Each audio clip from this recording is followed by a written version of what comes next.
Okay, so as I mentioned, we're spiraling towards recession.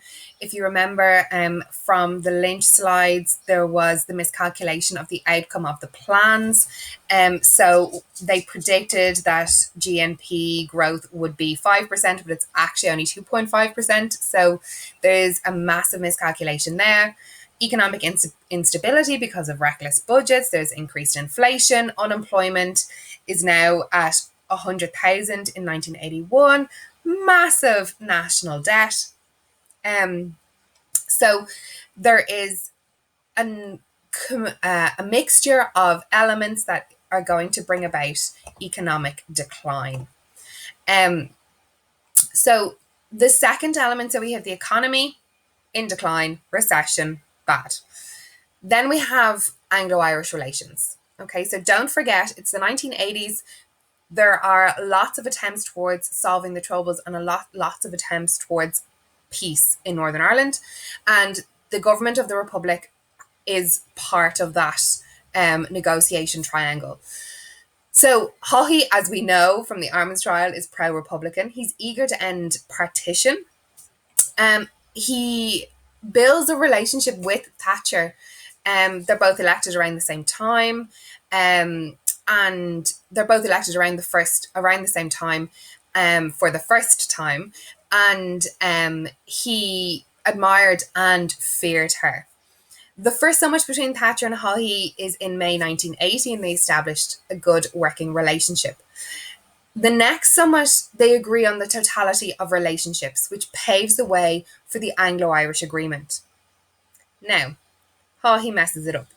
He implies that Thatcher agreed to discuss an end to partition. She denies it. She did not do that. She lost some trust in him, and his response to the hunger strikes and her response to the hunger strikes are at odds with each other, so their relationship further soured from there. Initially, Haughey is the consummate statesman. He doesn't want to get too involved in the hunger strikes. He sees the bigger picture. Let's try and solve the Troubles crisis. Thatcher, on the other hand, very vocal. She won't give in to Sinn Féin demands. So Haughey's failure to take a stand during the strike leads him to be criticised by the Republican factions of Fianna Fáil.